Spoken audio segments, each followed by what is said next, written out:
उत्तराखंड को संवारने में डबल इंजन बड़ी भूमिका में है। केंद्र की मदद से राज्य व अवस्थापना विकास के कार्यों ने गति पकड़ी है। मुख्यमंत्री पुष्कर सिंह धामी ने कहा कि राज्य में विकास की नई राह खोलने को 3.5 लाख करोड़ के निवेश से केंद्र सरकार 42 बड़ी परियोजनाएं संचालित कर रही है। इनमें 1.22 लाख करोड़ की 15 बड़ी एवं महत्वपूर्ण परियोजनाएं शामिल हैं। कुल 42 विकास परियोजनाओं में से अब तक 11,967 करोड़ रुपए की 10 परियोजनाएं पूरी हो चुकी हैं, जबकि 3,37,597 करोड़ की 32 परियोजनाएं अभी प्रगति पर हैं। इनके पूर्ण होने पर प्रदेश में बड़े विकास कार्य दिखाई देंगे। मुख्य सेवक सदन में केंद्र सरकार की परियोजनाओं व प्रगति पोर्टल से निगरानी के बारे में जानकारी देते हुए मुख्यमंत्री ने कहा कि केंद्र की सभी परियोजनाएं सड़क, बिजली, संचार, पर्यटन, शिक्षा और स्वास्थ्य से संबंधित है। परियोजनाओं में आने वाली समस्याओं को दूर करने के लिए प्रगति पोर्टल से लगातार निगरानी की जा रही है। सौगात दी उस समय की जो सौगात देश के लोकतांत्रिक मूल्यों के लिए एक वरदान साबित हुई। जिलाधिकारी सविन बंसल ने जनपद स्तरीय निराश्रित गोवंश अनुश्रवण समिति की बैठक की, जिसमें गोवंश के संरक्षण, भरण पोषण, गौ सदन के सुचारू संचालन और नए गौ सदनों की स्थापना कार्यों की विस्तृत समीक्षा की गई। जिलाधिकारी ने स्वीकृत नवीन गौशालाओं के निर्माण कार्यों को निर्धारित समय सीमा में पूर्ण करने और मुख्य विकास अधिकारी को कार्यदायी संस्था द्वारा संचालित निर्माण कार्यों की नियमित प्रगति समीक्षा करने के निर्देश दिए। बैठक में 3 गौ सदनों को राजकीय मान्यता प्रदान किए जाने पर विचार विमर्श किया गया है, जिनमें श्री हंस कालू सिद्ध बाबा जी गौशाला ट्रस्ट डोईवाला तथा गुरु राम राय एजुकेशन मिशन दरबार सहित द्वारा देहरादून के भंडारी बाग एवं करणपुर में संचालित गौशालाएं शामिल हैं। वित्त मंत्री निर्मला सीतारमण रविवार 1 फरवरी को केंद्रीय बजट 2026 पेश करेंगी। बजट से पहले निवेशक, उद्योग जगत और आम लोगों की निगाहें आयकर, निवेश, निर्यात और आर्थिक विकास से जुड़े प्रावधानों पर टिकी है। आर्थिक सर्वेक्षण 2026 के अनुसार वित्त वर्ष 2027 में देश की विकास दर 6.8 से 7.2% के बीच रहने का अनुमान है। बजट के दिन एनएसई और बीएसई में नियमित कारोबार होगा। बाजार सहभागियों को पूंजीगत लाभ और कर संरचना में राहत की उम्मीद है। इस बीच मुख्यमंत्री पुष्कर सिंह धामी ने कहा कि हर बजट उम्मीदों से बड़ा होता है। हमें विश्वास है कि बजट विकास, निवेश और आम जनता के हितों को मजबूती देगा और देश व राज्यों की अर्थव्यवस्था को नई गति देगा। नहीं, हमको हर बार की तरह इस बार भी बहुत उम्मीद है, आशा है, विश्वास है कि ये बजट पूरे देश के साथ साथ विकसित भारत को संकल्प को पूरा करने के लिए उत्तराखंड राज्य की प्रगति में और अधिक हम सबको प्रोत्साहित करेगा, हमारी मदद करेगा और हमारी भी चीजें जो हमारे जैसे राज्य हैं सीमांत के क्षेत्र, उन क्षेत्रों को आगे बढ़ने के लिए निश्चित रूप से उस बजट में प्रावधान होगा। नरेंद्रनगर में केंद्रीय विद्यालय खुले जाने की वर्षों पुरानी मांग धरातल पर उतरते देख नरेंद्रनगर व आसपास के इलाकों में जहां खुशी की लहर है, वहीं बच्चों में पठन पाठन को लेकर बड़ा उत्साह दिखाई दे रहा है। वर्षों पुरानी जनता की मांग पूर्ण होने पर नगर सहित समूचे क्षेत्र में खुशी की लहर है। इस महत्वपूर्ण मांग के पूर्ण होने पर जनता ने क्षेत्रीय विधायक व प्रदेश के वन तथा तकनीकी शिक्षा मंत्री सुबोध उनियाल का आभार जताया है।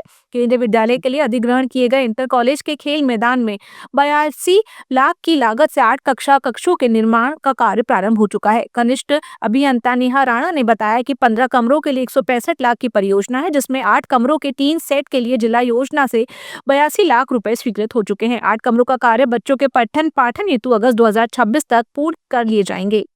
सर, इसमें जिला योजना के अंतर्गत फिलहाल हमें 8 कमरे स्वीकृत हुए हैं 82 लाख रुपए में, जिसमें हमारा जो प्रोजेक्ट है वो 165 लाख का पहुंचना है, जिसमें 15 कमरे हम बना करके देंगे, लेकिन अभी उसकी स्वीकृति हमें प्राप्त नहीं हुई है। अभी 8 कमरों की ही स्वीकृति हमें प्राप्त हुई है। भविष्य से काफ़ी भविष्य के लिए इसमें डिमांड की जा रही थी केंद्रीय विद्यालय के लिए, तो इसलिए इसमें ये कार्य प्रारंभ कर दिया गया है और ये अगस्त 2026 तक पूर्ण कर लिया जाएगा।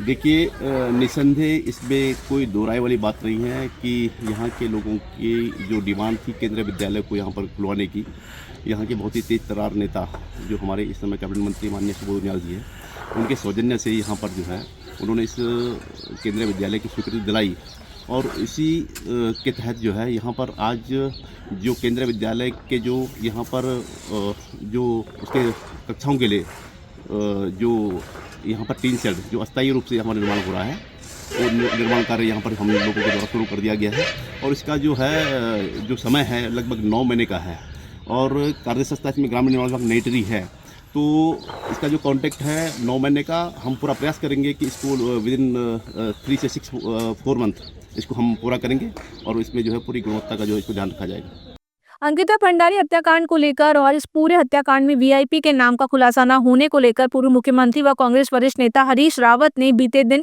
इंडिया अलायंस के नेताओं के साथ बैठक करी, जिसका मुख्य उद्देश्य रहा कि दिवंगत अंकिता भंडारी के हत्याकांड में वीआईपी के नाम का अब तक खुलासा नहीं हुआ है, जिससे अंकिता का पूरा न्याय नहीं मिला है। अब इसको लेकर आने वाली 8 फरवरी को महापंचायत की जाएगी। इस महापंचायत को लेकर कांग्रेस वरिष्ठ नेता हरीश रावत ने कहा कि उत्तराखंड की बेटी अंकिता को न्याय दिलाने की लड़ाई लगातार जारी है। अब हम इस लड़ाई को डट कर लड़ेंगे क्योंकि अब तक वीआईपी का नाम खुलासा नहीं हुआ है, इसलिए अंकिता को अभी पूरा न्याय नहीं मिला है। वहीं महापंचायत को लेकर प्रदेश भाजपा के विधायक व पार्टी प्रवक्ता खजान दास ने राजनीति करार दिया है। कांग्रेस ने पहले भी सपोर्ट किया और अंकिता के मामले में हत्या प्रकरण को और महिला अत्याचार के निवारण के लिए जो भी कदम उठाए जाएंगे, सोसाइटी की जो लड़ाई होगी, हम उस लड़ाई में साथ देंगे। अंकिता भंडारी के लिए जिस तरह से जो सरकार को कार्य करना चाहिए था, उस ओर सरकार बढ़ चुकी है। सीबीआई की जांच के लिए माननीय मुख्यमंत्री जी ने अपनी संस्तुति दे दी है, परंतु अब आने वाला समय राजनीति करने का है, क्योंकि 2027 में चुनाव होना है। तो इसलिए राजनीतिक रोटियां सेकने के लिए अंकिता को जिस तरह से जो आगे ला रहे हैं, ये इस तरह की राजनीति नहीं होनी चाहिए। उत्तराखंड की जनता लगातार 1.25 करोड़ जनता एकमुठ होकर हम कभी देहरादून में, कभी हल्द्वानी में, अलग अलग जिलों में प्रदर्शन कर रहे हैं कि उनको न्याय मिले, लेकिन धामी सरकार कहीं ना कहीं अभी भी धृतराष्ट्र की तरह आंखें मूंद कर बैठी हुई है। तो उत्तराखंड क्रांति दल जो 8 तारीख को ये कार्यक्रम यहाँ पर महापंचायत होने जा रही है, तो हम इसका वास्तव में इस पहल का हम स्वागत करते हैं। उत्तराखंड एसटीएफ की एंटी नारकोटिक्स कुमाऊं यूनिट को नशे के खिलाफ बड़ी कामयाबी मिली। एक सप्ताह के भीतर दूसरी बड़ी कार्रवाई करते हुए एसटीएफ ने रिकॉर्ड 1 किलो 33 ग्राम हेरोइन बरामद की है। संयुक्त कार्रवाई किच्छा पुलिस के साथ आजाद नगर चौकी क्षेत्र में की गई बरामद हेरोइन की अंतर्राष्ट्रीय बाजार में कीमत लगभग 3 करोड़ 10 लाख रुपए आंकी गई है। पुलिस ने इस मामले में कुख्यात नशा तस्कर सहनवाज को गिरफ्तार किया है। पूछताछ में आरोपी ने बताया कि वह यह हेरोइन बरेली निवासी भैया नामक व्यक्ति से खरीदता था, जबकि इसे कुमाऊं क्षेत्र में हर जिंदर नामक व्यक्ति को सप्लाई किया जाता था। एसटीएफ के अनुसार सहनवाज कुमाऊं क्षेत्र का एक बड़ा हेरोइन सप्लायर माना जाता है और उसके द्वारा सप्लाई की जाने वाली हेरोइन उच्च शुद्धता की बताई जा रही है। एसटीएफ एंटी नारकोटिक्स यूनिट बीते 2 वर्षों से आरोपी की निगरानी कर रही थी।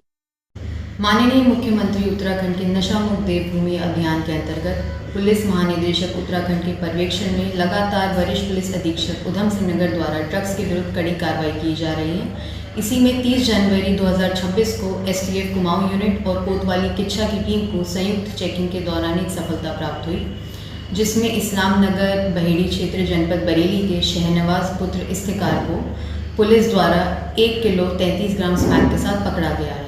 इसके साथ एक मोटरसाइकिल भी बरामद की गई है। इस स्मैक की बाजार में अनुमानित कीमत 3 करोड़ 10 लाख रुपए है। यह स्मैक ये बरेली जनपद से ला रहा था और कुमाऊं में सप्लाई के लिए देने वाला था। हमारे द्वारा इसको गिरफ्तार कर माननीय न्यायालय के समक्ष प्रस्तुत किया जा रहा है और इसमें विवेचना प्रचलित। रुड़की से एक सकारात्मक और प्रेरणादायक खबर सामने आई है, जहां देवभूमि मानवाधिकार सेवा संघ बच्चों को सेहत और खेल के प्रति जागरूक करने के लिए एक भव्य साइकिल रेस प्रतियोगिता का आयोजन करने जा रहा है। इस प्रतियोगिता में नगर के विभिन्न स्कूलों से 200 से अधिक बच्चे अपनी प्रतिभा और जोश का प्रदर्शन करेंगे। देवभूमि मानवाधिकार सेवा संघ की ओर से साइकिल रेस रविवार 1 फरवरी को आयोजित की जाएगी। सिविल लाइन्स स्थित कार्यालय में आयोजित पत्रकार वार्ता में कार्यक्रम संयोजक चैरब जैन और संघ अध्यक्ष विवेक गुप्ता ने बताया कि रेस की शुरुआत नगर निगम परिसर से होगी। ये रेस नगर निगम से गणेशपुर पुल, गोल चौक, रोडवेज रुड़की, टाकीज चौक और प्रेम मंदिर होते हुए नगर निगम परिसर पर आकर संपन्न होगी। कल देवभूमि मानवाधिकार सेवा संघ द्वारा, हमारी रजिस्टर्ड संघ संस्था है, रजिस्टर्ड संघ है, इसके द्वारा एक साइकिल रेस का आयोजन करा जा रहा है। इसमें आज रुड़की के आसपास के क्षेत्र के लगभग 20 से 25 स्कूलों के जो विद्यार्थी हैं वो पार्टिसिपेट करेंगे। कक्षा 9 से लेकर कक्षा 12वीं तक के जो विद्यार्थी हैं वो इसमें पार्टिसिपेट करेंगी और लगभग 200 से 250 विद्यार्थी की इसमें प्रतिभागिता करने की हमें अपेक्षा है। और इसका जो नगर निगम से ये प्रारंभ होगा, नगर निगम से प्रारंभ होकर नहर की पटरी गणेश पुल तक जाएगा, गणेश पुल से मिलिट्री चौक से अपना एसडीएम चौक से प्रेम मंदिर चौक होते हुए पुनः इसका नगर निगम पे समापन हो जाएगा। सुबह 7:30 बजे से इसकी गतिविधियां शुरू हो जाएंगी और सभी क्षेत्रवासियों से मेरा आग्रह है कि आप पहुंचिए वहां पर और सभी विद्यार्थियों का उत्साहवर्धन कीजिए। मैं कहता हूं कि बड़े हर्ष का विषय है हमारी संस्था के लिए कि आज हम इस मुकाम तक पहुंच पाए हैं। लगभग 1 वर्ष पहले हमने ये संस्था स्टार्ट करी थी और कंटिन्यू इस क्रम को हम बढ़ाते हुए 6-7 प्रोग्राम हम करते आए हैं पूरे वर्ष भर में। और एक ये आज इतना बड़ा आयोजन हम करने जा रहे हैं, जिसके लिए हम पिछले 3 महीने से लगभग निरंतर लगे हुए थे इस प्रोग्राम को सक्सेस बनाने के लिए, और आज हम लगभग 25 स्कूलों का इसमें पार्टिसिपेशन कराने जा रहे हैं और बच्चों ने भी बड़े बढ़ चढ़ के हिस्सा लिया है। इसमें हम बच्चों को प्राइज भी देने जा रहे हैं। फर्स्ट सेकंड थर्ड को साइकिल गिफ्ट करी जाएगी और टॉप 10 बच्चों को ट्रैक सूट भी दिया जाएगा। इसमें हमने गर्ल्स वर्क को भी एक साइड में करके उनको फर्स्ट सेकंड थर्ड को ट्रैक सूट गिफ्ट के रूप में दिए जाएंगे और प्रोत्साहन के रूप में सभी बच्चों को हमारी तरफ से सर्टिफिकेट्स दिया जाएगा और शील्ड भी दी जाएगी।